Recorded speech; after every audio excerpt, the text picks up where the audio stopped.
இந்த வீடியோ பதிவில் நம்ம பார்க்க இருப்பது கலைத்திட்ட இணக்கங்களின் வகைகள், டைப்ஸ் ஆஃப் கரிக்குலம் அடாப்டேஷன் அப்படிங்கிறது.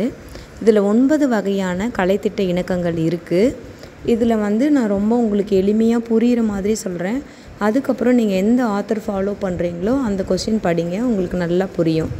அதாவது உள்ளீடு, வெளியீடு, நெக்ஸ்ட்டு அதோட அளவு இல்லைன்னா குவாலிட்டி, நெக்ஸ்ட்டு பார்த்திங்கன்னா டைம் டியூரேஷன், கால அளவு எவ்வளவு, கடினத்தன்மை, நேச்சர் ஆஃப் டிஃபிகல்ட்டி லெவல் அப்படிங்கிறதெல்லாம் இதில் சொல்லியிருக்காங்க.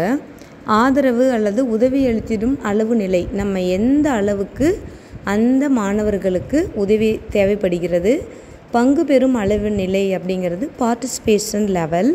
தென் ஆல்டர்னேட்டிவ் கோல்ஸு, மாற்று கலைத்திட்டம் அப்படிங்கிறது சப்ஸ்டிடியூட் கரிக்குலம் அப்படின்னு சொல்கிறோம்.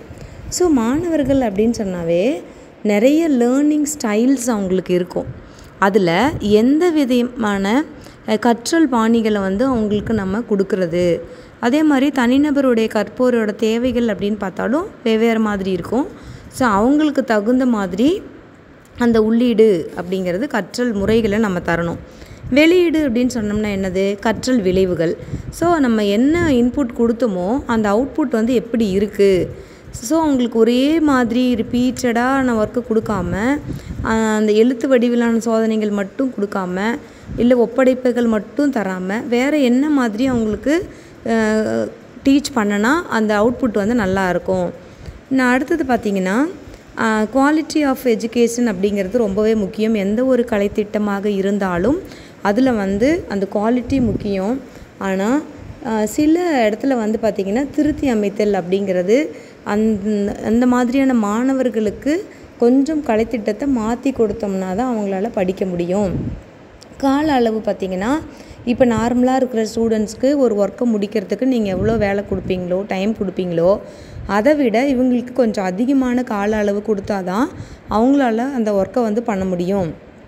கடினத்தன்மை அப்படின்னு சொல்கிறதும் அந்த காக்னிட்டிவ் டெவலப்மெண்ட், அறிதிறன் வளர்ச்சி அப்படிங்கிறது ஒரு மாணவர்களுக்கும் ஒரு மாதிரி இருக்கும்.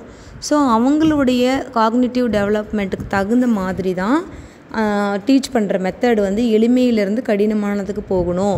முதல்ல கடினமான பகுதிகளை சொல்லி கொடுத்தோம் அப்படின்னா அவங்க படிக்க மாட்டாங்க. ஒரு மாணவர்களுக்கும் ஒரு அளவுக்கு அவங்களுக்கு ஹெல்ப் தேவைப்படும். சிலருக்கு பார்த்திங்கன்னா அந்த புரிஞ்சிக்கிறதுக்கே ரொம்ப நேரம் ஆகும். அறிதிறன் ரீதியாக அவங்களுக்கு ஹெல்ப் தேவைப்படும். சிலர் அதை உணர்றதுக்கே கொஞ்சம் டைம் ஆகும். அப்போ இந்த மாதிரி இருக்கும் பொழுது அவங்களுக்கு எந்த அளவுக்கு உதவி தேவைப்படுதோ அந்த அளவுக்கு அவங்களுக்கு சொல்லித்தரணும். இப்போ ஒருத்தருக்கு 2 தடவை சொல்லி தந்தால் புரியும், சிலருக்கு ஒரு 5 டைம்ஸ் சொல்லி கொடுத்தா தான் புரியும். அப்படின்னா அவங்களுக்கு அவ்வளோ தடவை சொல்லித்தரணும். நெக்ஸ்ட்டு பார்ட்டிசிபேஷன் லெவல் அப்படின்னு சொன்னோம்னா எல்லா மாணவர்களுமே அதில் பங்கேற்கணும். வகுப்பறை செயல்பாடுகள், கிளாஸ் ரூம் ஆக்டிவிட்டீஸ் இருந்துச்சு அப்படின்னு சொன்னால் அதில் எல்லா மாணவர்களுமே பங்கு பெறணும். மாற்று இலக்குகள் அப்படின்னு சொல்லும் போது கற்பிக்கப்படக்கூடிய அந்த பாடப்பொருள் எல்லாருக்கும் ஒன்றாகவே இருந்தாலும் அந்த கலைத்திட்டம் அப்படிங்கிறது ஃபங்க்ஷனல் கரிக்குலம் அப்படிங்கிறது செயல்படும் கரிக்குலம் அப்படின்னா அந்த மாணவர்களுக்கு ஏற்றார் போல் இருக்கும். மாற்று கலைத்திட்டம் சப்ஸ்டிடியூட் கரிக்குலம் அப்படின்னா நம்ம ஒரு நார்மலாக ஒரு கலைத்திட்டம் வச்சுருக்காங்க. அந்த கலைத்திட்டத்தில் பார்த்திங்கன்னா நிறைய டீச்சிங் மெத்தட்ஸு, அப்புறம் கற்பித்தல் பொருள்கள், டீச்சிங் மெட்டீரியல், வேறு என்ன மாதிரியான அசைன்மெண்ட் கொடுக்கலாமா, இல்லை ஓரலாக ஒர்க்கு கொடுக்கலாமா, ரிட்டனாக கொடுக்கலாமா அப்படின்லாம் இருப்பாங்க. இந்த மாதிரி மாணவர்களுக்கு புரியணும், அவங்களும் லைஃப்பில் மேன்மேலும் வளர்ச்சி அடையணும் அப்படின்னு சொன்னோம்னா திருத்தி அமைத்தல் அப்படிங்கிறதுல அந்த கலைத்திட்டத்தில் ஒரு சில மாறுபாடுகள் ஏற்படணும்.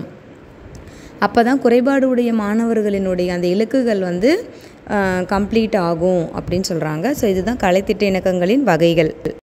இப்போ கலைத்திட்ட இணக்கங்களின் வகைகள் பார்த்தோம். ஃபஸ்ட்டு கலைத்திட்ட இணக்கம், கரிக்குலம் அடாப்டேஷன் அப்படின்னா என்ன? இந்த கலைத்திட்ட இணக்கம் அல்லது தகவமைப்பு கரிக்குலம் அடாப்டேஷன் அப்படின்னா இந்த குறைபாடு உடைய குழந்தைகளுடைய கற்றல் தேவைகளை நம்ம நிறைவேற்றணும். தற்போது இருக்கக்கூடிய கலைத்திட்டம் அதில் தேவைப்படக்கூடிய மாற்றங்களை செஞ்சு அதன் மூலமாக அவங்களும் பொது கல்வி திட்டத்தில் பயன்கள் பெற வழிவகை செய்கிறது தான் கலைத்திட்ட இணக்கம். ஸோ இதில் இணக்கம் ஏற்படுத்தணும் அப்படின்னு சொன்னால் நார்மலாக இருக்கிற கரிக்குலமில் பலதரப்பட்ட தேவைகளுடைய மாணவர்களினுடைய தேவைகளை நிறைவு செய்யும் வகையில் மாற்றங்களை ஏற்படுத்தணும். ஸோ தேசிய கல்வி மற்றும் ஆராய்ச்சி பயிற்சி நிறுவனம் 2015 என்ன சொல்லியிருக்காங்கன்னா, கற்றல் பொருள்கள், அதாவது லேர்னிங் மெட்டீரியல்ஸ் என்னென்ன, அதோட கரிக்குலம் என்ன, கற்றல் அடைவு, அவங்களுடைய கற்றல் அளவை எப்படி அளவிடணும், ஸோ வகுப்பறை சூழல் எப்படி இருக்கணும், மாணவர்களினுடைய தனிநபர் தேவைகளை எப்படி நிறைவேற்றணும் அப்படிங்கிற மாதிரி இந்த கலைத்திட்டத்தை நம்ம இணக்கம் ஏற்படுத்தணும்னு சொல்லியிருக்காங்க. ஸோ கலைத்திட்ட இணக்கம் அப்படின்னா என்ன, கலைத்திட்ட இணக்க வகைகளை நம்ம இந்த வீடியோவில் பார்த்தோம்.